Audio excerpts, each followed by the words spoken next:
The recruitment station smelled like failure and cheap disinfectant. I stood there, all six of my arms crossed in varying degrees of skepticism, watching the holographic display flicker through species after species. My name is Velkrin, Senior Acquisitions Officer for the Galactic Defense Coalition, and I had exactly 3 solar rotations to fill 200 combat positions before the Krillian front collapsed entirely.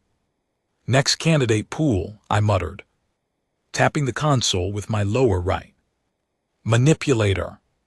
The display shimmered. Text appeared. Terra. Classification, emerging species. Military designation, restricted access. My primary eyes narrowed. Restricted access. For a backwater planet, barely past their atomic age. I keyed in my override codes because, honestly, when you are this desperate, protocols become suggestions. What loaded next made my mandibles click. In confusion. The file contained exactly 1 word, repeated across every metric. Classified. Their combat effectiveness. Classified. Psychological warfare capabilities. Classified. Special operations records. You guessed it. Classified. This is useless, I said to no one in particular. My assistant, a nervous Plickton named Jibbix, shuffled closer on his 8 legs. Sir, perhaps we should skip this species entirely. If their files are this restricted, they might be dangerously unstable or exactly what we need, I finished, already pulling up the contact protocols. Get me a connection to their military liaison now. 3 hours later, I was staring at a human woman through the holographic communicator, and she was staring right back with eyes that seemed far too calculating for a species that only discovered faster than light travel 6 months ago. Her name was Colonel Victoria Hunt.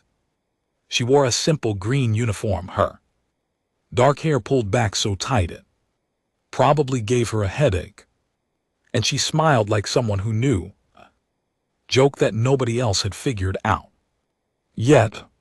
Officer Velkrin, she said, her translator rendering her words in perfect galactic standard. I understand you need soldiers. We need bodies, I corrected, too tired for diplomacy. The Krillians are pushing through Sector 7. We have lost 3 defensive lines in 2 weeks. Can your species fight, or did I waste 3 hours pulling classified files? Her smile widened, not in a friendly way, in a way that made my dorsal plates itch. We can fight, she said slowly. But I need to know something first. Are you asking for soldiers, or are you asking for warriors? I blinked, all 4 eyes in sequence. Is there a difference? Oh, sweetheart, and the way her translator rendered that word dripped with condescension. There is a universe of difference. Soldiers follow orders, warriors win wars. Which do you need? Both, I said flatly. I need both. Can you provide them, or should I move on to species 6012? Colonel Hunt leaned back in her chair. The lighting in her office cast shadows across her face that made her look like something from a cautionary tale. I can provide exactly what you need, but I am sending you something specific, something your coalition has never seen before. We have seen everything, Jibbix interjected nervously. The galaxy has been at war for 2 millennia. There are no surprises left. The colonel's laugh was short and sharp.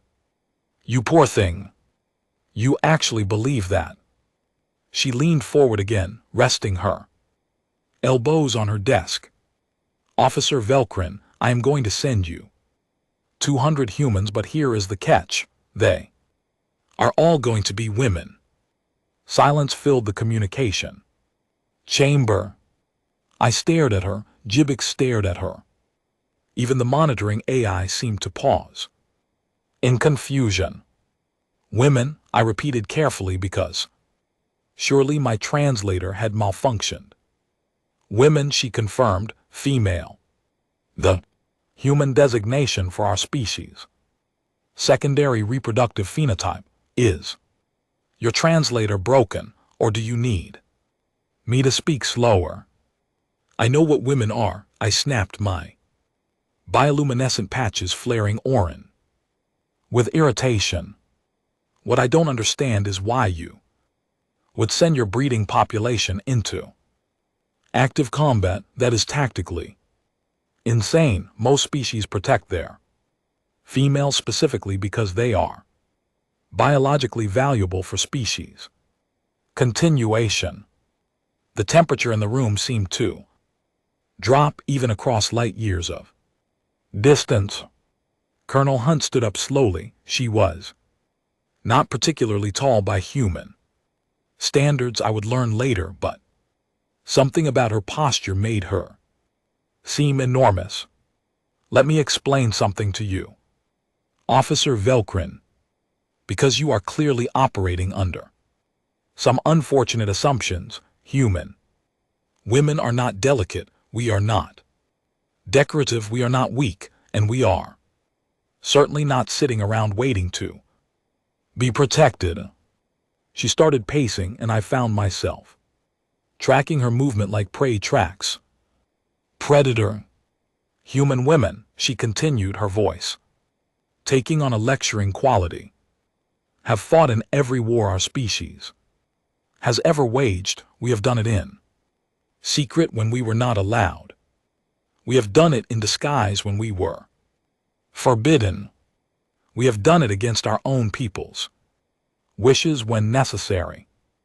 The only thing you need to understand is this. If you put a human woman on a battlefield and tell her to hold a line, she will hold that line until her bones turn to dust or the enemy stops coming. Whichever happens first. Jibix made a small squeaking sound. I silenced him with a gesture. You want proof? Colonel Hunt asked, not waiting for an answer. She tapped something on her desk, and files began flooding my console. Battle of Stalingrad, women snipers. Over 2,000 confirmed kills between them. The Night Witches, female pilots who flew bombing missions in wooden planes that were so quiet the enemy called them witches, female guerrilla fighters in every major conflict, resistance, fighters, saboteurs, spies, medics who held soldiers together with nothing but thread and determination. The files kept coming. Images, battle reports, casualty statistics that made my stomachs churn. And that is just our official history, she said quietly. That is not counting the unofficial history. The women who defended their homes, their children, their communities with whatever weapons they could find.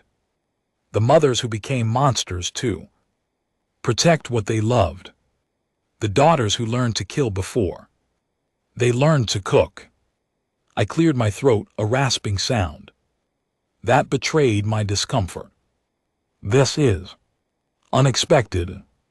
Most things about humans are, she replied, sitting back down. So here is my offer. I will send you 200 of our most dangerous, most capable, most absolutely terrifying female soldiers. They will integrate with your forces. They will follow your command structure. And they will fight your war. But you need to promise me one thing. What? I asked, already knowing I was going to agree to whatever she demanded. Do not underestimate them, she said. Simply, do not protect them. Do not coddle them. Do not treat them like they are fragile. Put them where the fighting is worst. And watch what happens. Can you do that? I thought about the Krillian advance. I thought about the casualty reports, stacking up like cordwood. I thought about the desperate, terrified faces of species begging for protection that I could not provide. Yes, I said, I can do that. Excellent. Colonel Hunt smiled again, and this time it reached her eyes. They will arrive at your primary staging facility in 4 cycles. Their commanding officer is Major Alina Vasquez. She is well, you will see. Good luck, Officer Velkrin. You are going to need it. The communication cut off before I could ask what she meant by that last part. Jibbix turned to me, all 8 of his eyes wide with concern. Sir, with respect, this seems inadvisable. If these humans are as dangerous as she claims, what if they turn that danger on us? What if they are unstable or violent, or then we point them at the Krillians and watch the fireworks? I interrupted. We are out of options, Jibbix. If these human women can fight half as well as that Colonel implied, we might actually survive this war. 4 cycles later, I stood in the landing bay watching the human transport ship descend. It was a blocky, utilitarian vessel that looked like it had been designed by someone who fundamentally did not care about aesthetics. The hull was scarred with what looked like combat damage, only partially repaired. The landing ramp extended with a pneumatic hiss. Nothing happened for exactly 30 seconds. Long enough that I started to wonder if something had gone wrong. Then music started playing. Actual music, blasting from speakers on the transport ship. Something with a heavy beat and aggressive vocals that made my auditory receptors vibrate uncomfortably. The translator struggled with the lyrics, catching phrases like raise hell and bring the fire and no mercy. The first human woman walked down the ramp. She was shorter than I expected, barely reaching my mid-thorax. Dark skin, closely cropped black hair, and eyes that swept across the landing bay with the precision of a targeting computer. She wore armor that looked almost primitive compared to coalition standards, but something about the way she carried herself made it clear she had no need for better protection. A patch on her shoulder read, Major Alina Vasquez, Earth Expeditionary Force. Behind her came the others. They filed down in perfect formation. 2 by 2, 200 human women in various sizes, shapes, and colors. Some were tall and broad, others small and wiry. Some had hair in elaborate styles. Others were shaved nearly bald. Some had visible scars, others looked fresh from training. But every single one of them moved with the same predatory confidence. They assembled in the landing bay in less than 3 minutes, standing at attention in neat rows while that aggressive music continued to pound through the air. Then Major Vasquez raised one hand and someone cut the sound. The silence was somehow more intimidating than the noise had been. Vasquez walked toward me, her boots clicking on the metal deck plating. She stopped precisely 3 paces away and executed a salute that would have made a ceremonial guard jealous. Major Alina Vasquez reporting with Echo. Company Officer Velkrin, she said in galactic standard that was far too perfect for someone whose species just learned the language. 200 combat-ready personnel, ready for deployment. I returned the salute awkwardly with my upper right arm. Welcome to Forward Operating Base. Meridian, Major. We have prepared quarters for your personnel and will begin integration. Briefings in 6 hours. With respect, sir, Vasquez said, and I already did not like where this was going. We did not come here to sit in briefings. Where is the fighting? Jibbix made that squeaking sound again. Several of my other staff officers shifted nervously. Major, I said carefully, your personnel need time to acclimate to our equipment, our communication protocols, our tactical frameworks. Front line is not a place for what? Vasquez interrupted, behind her 200 human women, suddenly very interested in my answer. For females, for newcomers, for humans. The air in the landing bay felt extremely thin. For anyone who is not prepared, I finished lamely. Vasquez smiled. It was not a nice smile. Officer Velkrin, we have been preparing for this since before you knew we existed. Humanity has been studying your broadcasts, your tactics, your enemies. For the last 3 years, we know the Krillians, we know their strategies, their weapons, their weaknesses. We know them better than you do because you have been fighting them for so long. You stopped really looking. She took a step closer and I resisted the urge to back up. So here is what is going to happen. She continued in a voice that somehow carried across the entire bay. You are going to take us to wherever your line is weakest. You are going to put us there. And you are going to watch us do what human women do best. Which is, I asked, already knowing I was making a mistake. Her smile widened. Survive what should not be survivable. Fight what should not be fightable. Win what should not be winnable. Behind her, 200 voices spoke in perfect unison. Hoo-ah! The sound echoed off the bay walls like a war cry from the galaxy's oldest nightmares. I looked at Jibbix, he looked back at me with an expression that clearly said, I told you this was a bad idea. I looked back at Major Vasquez and her small army of human women who were staring at me with expressions ranging from eager anticipation to barely concealed bloodlust. Sector 7, I heard myself say. Defense Line Echo 9, the Krillians broke through last week. We have been losing 20 m of ground per day. Current defenders are requesting emergency evacuation.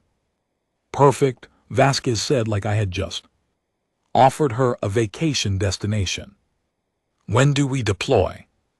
You need equipment training on coalition weapons, communication gear, medical briefings, at least 48 hours of. We brought our own equipment, she interrupted again. Human weapons, human communications, human medical protocols. We learned long ago not to rely on alien technology in combat situations. No offense. Some taken, I muttered. 48 hours is 48 hours we do not have. Vasquez continued relentlessly. Based on your casualty reports, the Krillians will break through Echo 9 in approximately 36 hours. So unless you want to abandon another defensive position and explain to your superiors why you left 200 human volunteers sitting on their hands while soldiers died, I suggest we get moving. She was right. I hated that she was right, but she was absolutely right. Fine, I said, feeling control of the situation slip completely from my grasp. But when this goes wrong, when your people start taking casualties, when the reality of fighting the Krillians hits you, do not say I did not warn you. Major Vasquez's smile finally reached her eyes. Officer Velkrin, I appreciate your concern. I really do. But there is something you need to understand about human women. What is that? I asked tiredly. We have been fighting battles everyone said we would lose since, she said quietly. We have been told we are too weak, too emotional, too fragile, too valuable to risk. We have heard every reason why we should not fight, should not lead, should not exist anywhere near a battlefield. And you know what we did with those objections. What? Jibix whispered. We burned them, Vasquez said simply. We took every doubt, every dismissal, every underestimation, and we used them as fuel. So please, Officer Velkrin, please underestimate us. Please tell us the mission is too dangerous. Please act surprised when we not only survive but excel. It just makes victory taste sweeter. She turned smartly on her heel. Echo Company, prepare for immediate deployment. Check your gear, load your weapons, and say your prayers if you got them. We have got a defense line to save and aliens to impress. The 200 human women moved with terrifying efficiency, breaking formation and heading back toward their transport to retrieve equipment. Their movements were practiced, coordinated, and somehow still managed to look casual. I stood there in the landing bay, watching them work, and felt the first stirring of something I had not felt in months. Hope, mixed with a healthy dose of terror. But still, hope. Sir, Jibix said quietly beside me. I think we may have made a significant miscalculation. About what? I asked, not taking my eyes off the humans as they hauled out weapons that looked far too large for their frames. About humans in general, he replied, and human women specifically. What do you mean? Jibix pointed with one of his manipulators at Major Vasquez, who was now helping her troops load equipment crates onto hover platforms. Look at how they move. Look at how they work together. Look at the way they carry themselves. These are not just soldiers, sir. These are predators. And we just put them on the same battlefield as the galaxy's other apex predators. I watched Vasquez heft the ammunition crate that probably weighed half her body mass without even breathing hard. I watched her troops laugh and joke while checking weapons that looked designed to commit war crimes. I watched them transform the landing bay into a staging area in under 15 minutes. You know what the worst part is? I asked Jibix. What is that, sir? I think they are actually excited about this, I said. They are genuinely looking forward to fighting the Krillians. Who does that? Humans, apparently, Jibix replied. May the ancestors help the Krillians. I do not think they know what is coming. Neither do we, I muttered. Neither do we. Major Vasquez approached me one final time before they boarded the transport for Sector 7. She handed me a small device that my scanners identified as a recording unit. What is this? I asked. Proof, she said simply. When we get to Echo 9, keep this running. Send the footage to Colonel Hunt and to your superiors. We want everyone to see what happens when you give human women a mission. Why? I asked, genuinely confused. Why does it matter if people see? Her expression softened slightly, becoming something almost sad. Because for thousands of years, Officer Velkrin, human women have fought and bled and died in wars that history books barely mentioned us in. We have been erased, footnoted, or dismissed as anomalies. Not this time. This time the galaxy is going to see exactly what we can do. This time they are going to remember. She walked away before I could respond, leaving me holding the recording device and watching 200 human women board a transport headed straight into the worst fighting the coalition had seen in decades. They were singing as the ramp closed. Actually singing.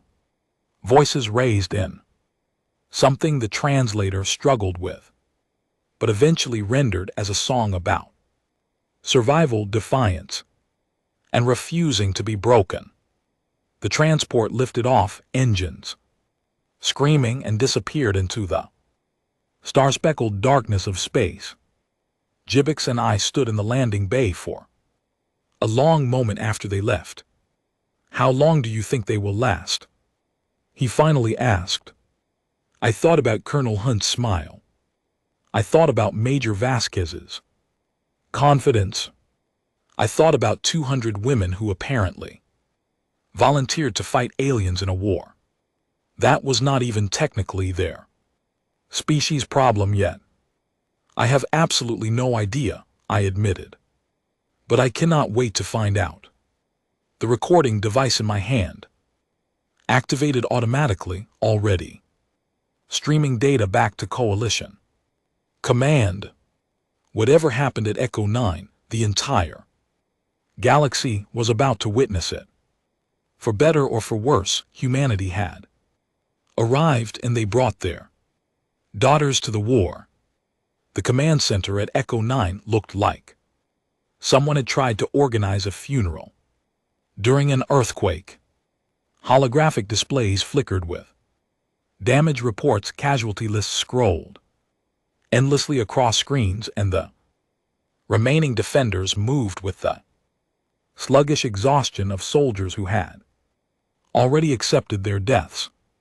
The base commander, a four-armed Skelix, named Commander Thrace, looked like he had aged a decade in the past week. "Officer Velkrin," he greeted me without bothering to salute. "Did you bring reinforcements, or did you come to watch us die in person?" "Reinforcements," I confirmed, gesturing to the view screen where the human transport was making its final approach. 200 human combatants, female division. Thrace's facial plates rippled in what I had learned was Skellig's laughter. "Female, you brought us breeding stock while we are getting slaughtered.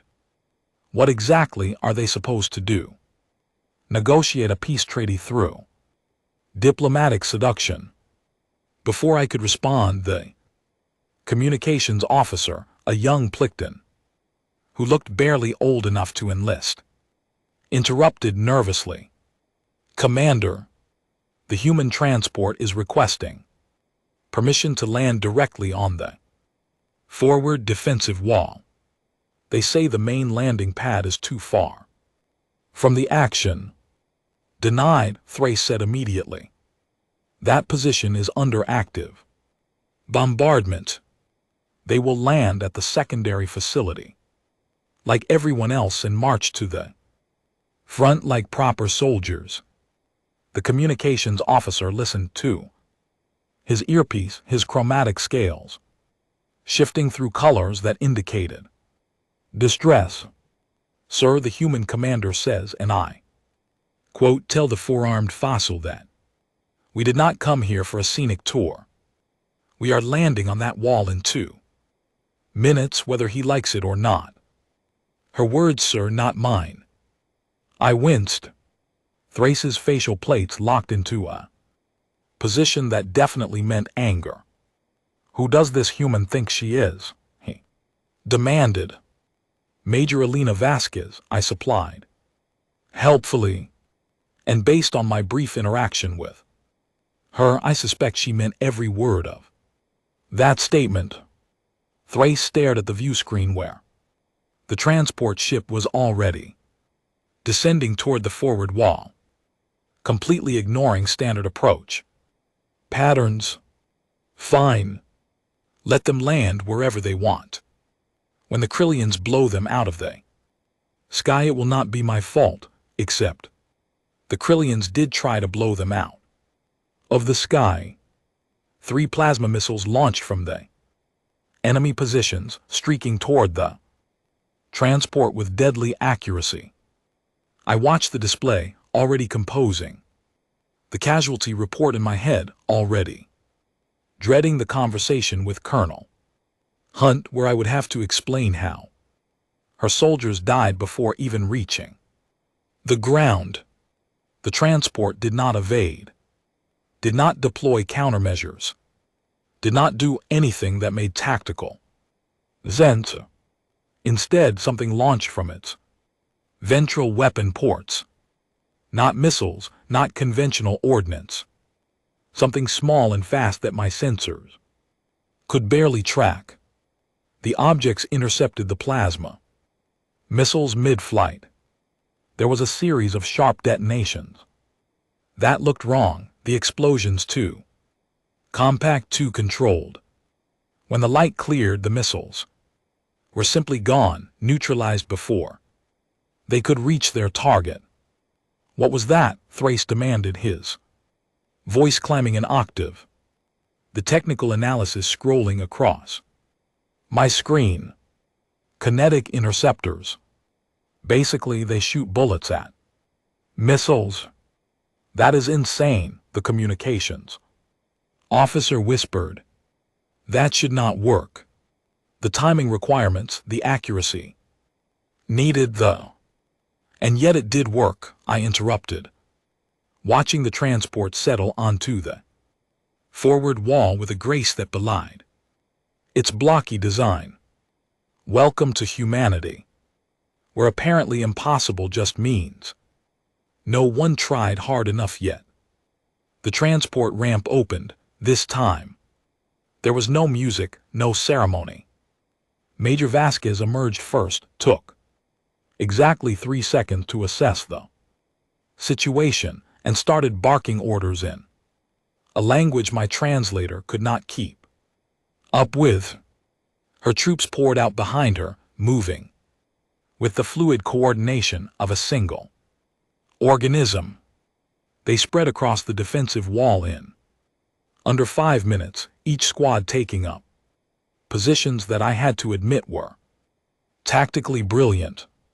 They placed themselves at every weak point, every gap in our coverage, every angle where the Krillians had been exploiting our defenses, and they did it while carrying equipment that made our standard armaments look like children's toys. What are those weapons? Thrace asked, his earlier hostility replaced by genuine curiosity. I magnified the display. According to the technical specifications they provided, those are M249 light machine guns, M4 carbines, and several systems my database cannot identify because humanity apparently invents new ways to kill things faster than we can catalog them. One human soldier, a tall woman with red hair tied back in a practical braid, was setting up something that looked like an oversized tube on a tripod. She worked with casual efficiency, humming something my translator rendered as a song about fire and destruction. That one, I said, pointing. That is a Javelin anti-armor missile system designed for destroying heavy vehicles. The Krillians do not use heavy vehicles, Thrace objected. They use infantry swarms and light attack craft. I suspect, I said slowly, that the humans know that. I also suspect they brought those weapons anyway because they enjoy being overprepared. Major Vasquez appeared on our communication channel without bothering to request access. Her face filled the primary screen, and even through the holographic distortion, Her expression radiated a combination of excitement and irritation. "Commander Thrace," she said, pronouncing his name with an accent that mangled the clicks but conveyed the meaning. "Major Vasquez, Echo Company. We are in position. What is the situation?" Thrace recovered his composure. "Admirably. Major, the Krillians have been probing our defenses every 4 hours. The next assault is projected to begin in approximately 40 minutes. They typically attack with wave formations, 5,000 strong, using their natural speed and numbers to overwhelm defensive positions. Our casualty rate per engagement is approximately 30%, and we have lost more ground with each wave." Vasquez nodded, her eyes scanning something off screen. "Understood. What about air support?" "Limited," Thrace admitted. "Coalition fighters are engaged in 3 other sectors. We have drone coverage, but the Krillians have been adapting their jamming techniques." "Artillery?" Vasquez asked. "2 batteries, but ammunition is low. We are rationing shots." Vasquez's smile was sharp enough to cut steel. "Commander, with respect, stop rationing. When this next wave comes, I want you to hit them with everything you have got. Do not worry about conserving ammunition, trust me on this." Thrace's facial plates rippled again. "Major, I appreciate your enthusiasm, but this is not your first battle. We need to maintain reserves for..." "For what?" Vasquez interrupted. "For the wave after this one, the wave after that. Commander, you are not fighting a siege. You are fighting a war of attrition that you are losing. So let us change the game." "How?" I asked before I could stop myself. She looked directly at me, and her smile widened. "Officer Velkrin, good to see you made it. You are about to get your answer. Keep that recording device running. This is going to be interesting." The communication cut off.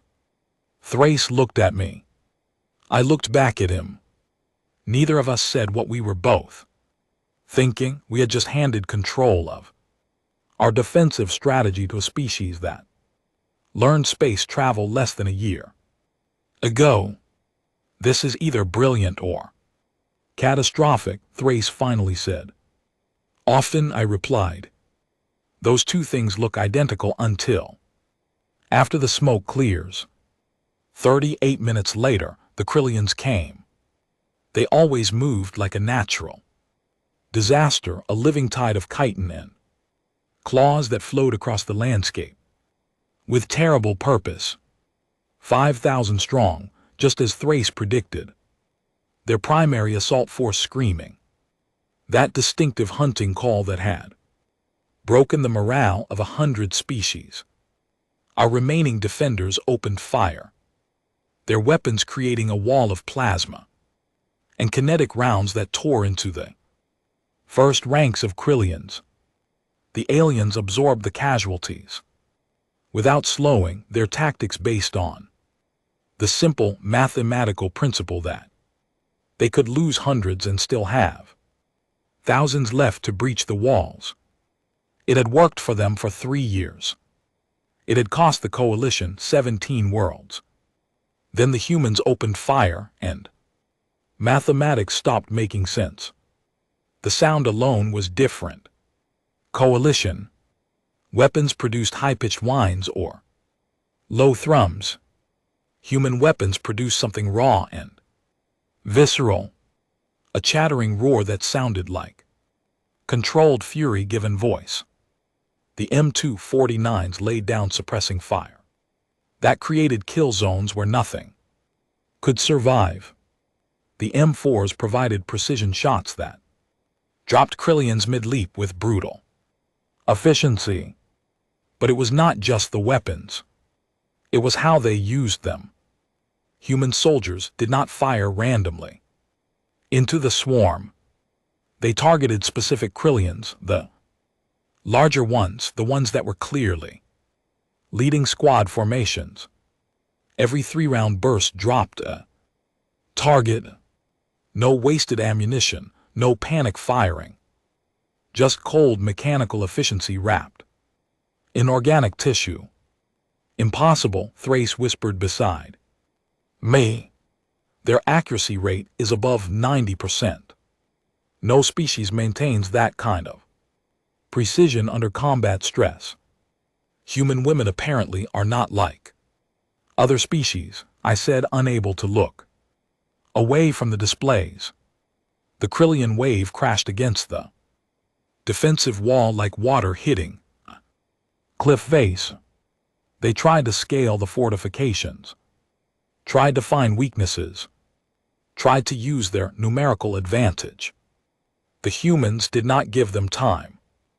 A Krillian made it halfway up the wall before a human soldier, small enough that she looked like she should still be in training, grabbed it by one of its primary limbs and physically threw it back down onto its companions. The movement was so casual, so effortless that I had to replay the footage to confirm what I had seen. Did she just, the communications officer started. Yes, I confirmed. She just grabbed a 200 lb Krillian warrior and threw it like discarding trash. Another section of wall came under. Concentrated assault.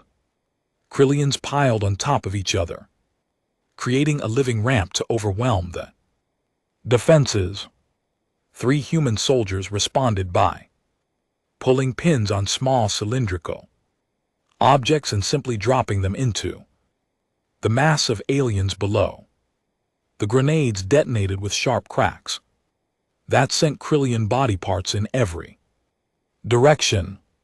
The human soldiers did not even flinch, just reloaded and continued firing. They are not even concerned, Thrace said, his voice hollow with disbelief. They are fighting like this is a training exercise. Look at that one, I said, pointing to a human with short blonde hair who was literally laughing while mowing down Krillians with her machine gun. She is enjoying this. That is not natural, the communications officer protested. Species do not enjoy combat, they endure it, they survive it, they do not laugh while doing it. Human women, I said, beginning to understand something profound and terrifying, appear to be several standard deviations outside normal behavioral patterns. Then Major Vasquez did something that would be analyzed in military academies for the next century. The Krillians, sensing their frontal assault was failing, attempted their standard flanking maneuver. 2 secondary forces, each 1,000 strong, split off from the main body to hit the wall from both sides simultaneously. It was a proven tactic that had worked in dozens of engagements. Vasquez had been waiting for it. All units, execute maneuver Delta 7. Her voice came across the command channel calm as someone ordering lunch. Ladies, time to introduce our guests to some Earth hospitality. Half of her force, 100 human soldiers, suddenly abandoned the wall. What are they doing? Thrace demanded. They are leaving their positions. They are flanking the flankers. I finished, watching the tactical display with something approaching awe. The human soldiers moved faster than any species in coalition space had a right to move. They did not run. They sprinted, covering ground with a speed that suggested their homeworld had gravity twice what we considered standard. They reached the Krillian flanking forces before the aliens even realized They had left the wall. What followed was not a battle. It was a lesson in applied violence. The humans hit the Krillians from the side, but instead of using ranged weapons, they closed to melee range. They used knives, combat batons, and in one case that I watched with mounting horror, simply their fists. A human soldier, her dark skin gleaming with sweat, grabbed a Krillian by its head crest and kneed it in what I could only assume was a vulnerable spot based on how quickly it stopped moving. Another human executed a spinning kick that broke a Krillian's primary limb at an angle that made even me feel sympathetic pain. They are fighting hand to hand, Thrace said numbly, with Krillian, species that have evolved for close combat. This should not work. And yet, I gestured at the display, where human soldiers were systematically destroying Krillian formations through sheer aggressive brutality. The battle lasted 18 minutes. When it ended, the Krillians were in full retreat, something I had never witnessed before. They left behind approximately 2,000 dead, a casualty rate that would their offensive capabilities in this sector. For weeks, human casualties, 0. Not injured, not wounded, 0. Major Vasquez walked back into the command center like she had just returned from a jog.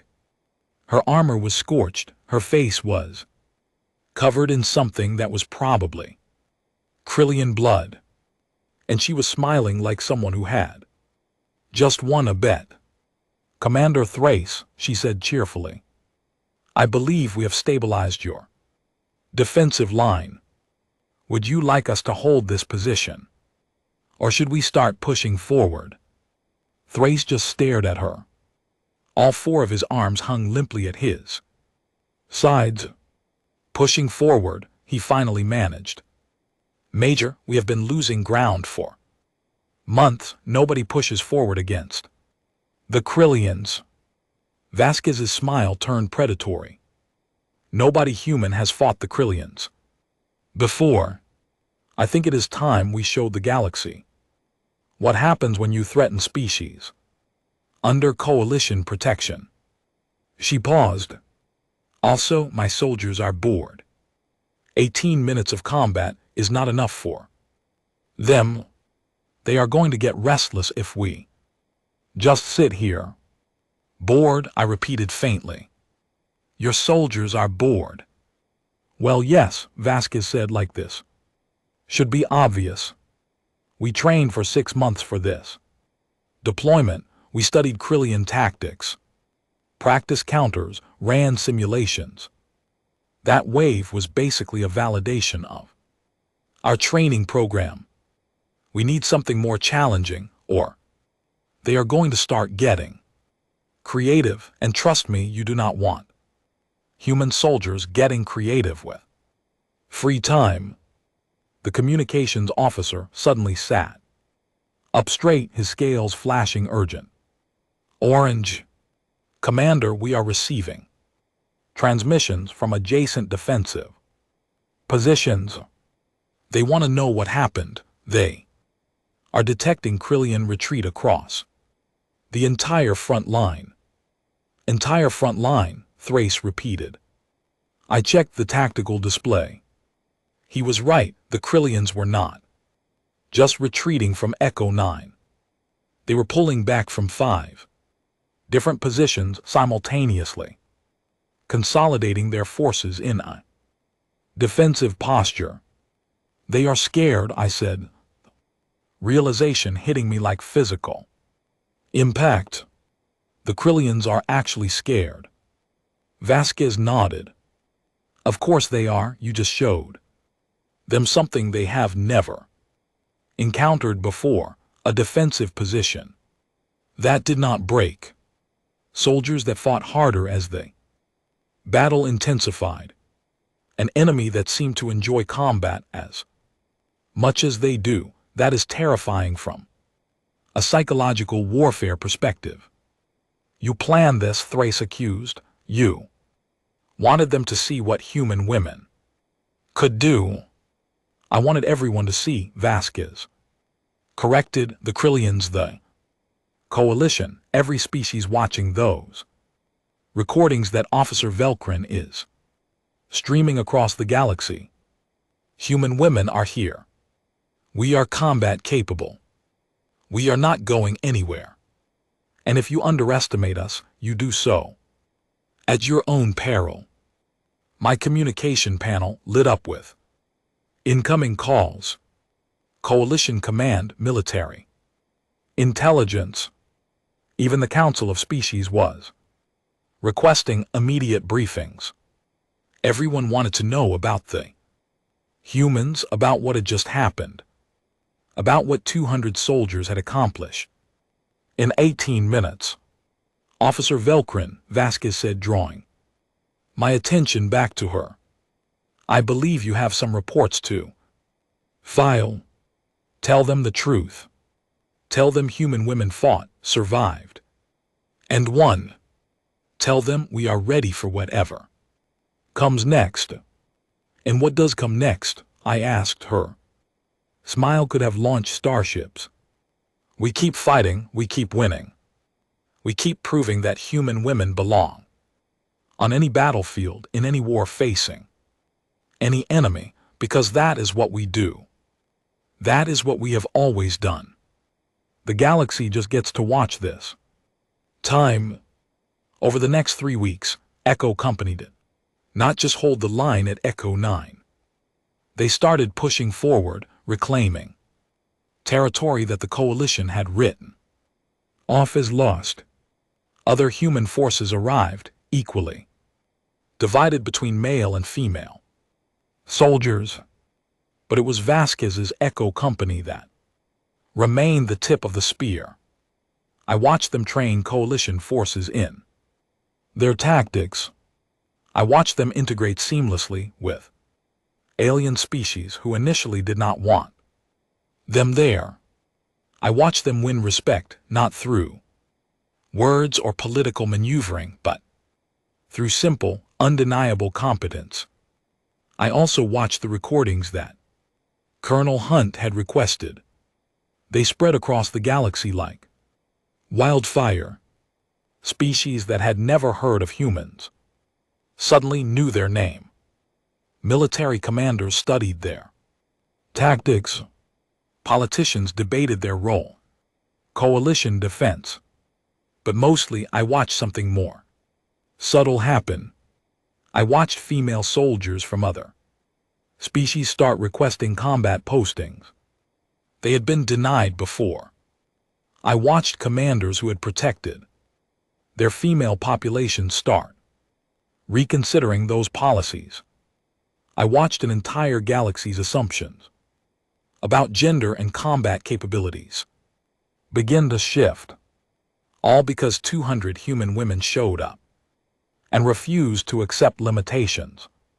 3 months after their arrival, I stood in the same landing bay where I had first met them, watching Echo Company prepare to ship out to a new assignment. Major Vasquez approached me, still wearing that same confident smile. Officer Velkrin, she greeted, come to see us off. I came to say thank you, I corrected. Your soldiers saved this base. Probably saved this entire sector. The coalition owes humanity a debt. The coalition owes human women a debt. She corrected gently. Let us be specific about who did the work here. Fair enough, I conceded. I have a question, though, something I have been wondering since you arrived. Go ahead. Why, I asked simply. Why did Colonel Hunt insist on sending only women? Why make that the defining characteristic of this unit? Vasquez was quiet for a moment, her expression thoughtful. Because for most of human history, Officer Velkrin, women had to fight. twice as hard to get half the recognition. We had to be twice as strong, twice as skilled, twice as dedicated just to be considered equal. And even then, people found reasons to dismiss us, to minimize our contributions, to claim we were exceptions or anomalies. She gestured at her soldiers loading equipment behind her. So when the galaxy asked humanity for soldiers, Colonel Hunt saw an opportunity, not just to send capable fighters, but to make an undeniable statement, to show every species in coalition space that human women are not support personnel or logistics staff or medical providers. We are warriors, we are leaders, we are every bit as dangerous, as capable, as essential as our male counterparts. You succeeded, I said simply. Everyone knows about Echo Company now, about what you accomplished here. Good, Vasquez said, because there are billions of human women back on Earth watching these recordings. Young girls who are seeing themselves represented in ways they never have before. They are seeing that their gender does not limit their potential. They are seeing that they can be soldiers, commanders, heroes. That is why it mattered that we were all women. That is why Colonel Hunt sent us. The transport ramp began to lower. Behind it, I could see the other members of Echo Company waiting, ready for their next assignment. Where are they sending you? I asked. Vasquez's smile returned in full force. Classified. But I can tell you it involves the Krillian home system and a mission that Command thinks is probably impossible. Probably impossible, I repeated. Which means, she said, already walking toward the transport, that it is exactly the right mission for human women. We specialize in making the impossible look routine. She paused at the base of the ramp and looked back at me. Officer Velkrin, thank you for taking a chance on us. Thank you for putting us where we needed to be. And thank you for recording everything. Because now the galaxy knows. They cannot unhear us. They cannot unsee us. Human women are here to stay. The ramp closed, the transport lifted off, and 200 human women disappeared into the stars to fight battles that history would definitely remember this time. I stood in the empty landing bay for a long time after they left, thinking about assumptions, about limitations, about how many other species might be artificially restricting their own capabilities based on outdated ideas about who could fight and who should be protected. Jibbix found me there an hour later. Sir, Coalition Command is asking for your final assessment of the human forces. I thought about 18 minutes of combat. That changed military doctrine across 100 worlds. I thought about soldiers who laughed while fighting impossible odds. I thought about a major who understood psychological warfare better than generals with centuries of experience. Tell them, I said slowly, that humanity sent us exactly what we needed. Not just soldiers, not just warriors. They sent us proof that the galaxy had been operating under false assumptions about half our potential fighting forces. They sent us a lesson wrapped in armor and armed with weapons we could not pronounce. They sent us their daughters, and their daughters won. That is quite poetic, Sir, Jibbix observed. That is accurate, I corrected. The galaxy asked for soldiers. Humans sent the legendary women that aliens will whisper about for generations, and honestly, I think we got the better end of that deal. Somewhere in coalition space, 200 human women were already fighting their next battle, winning their next impossible victory, and proving once again that limitations only exist until someone refuses to accept them. The galaxy had asked for help. Humanity had answered. And they would never, ever forget the women who showed up ready to fight.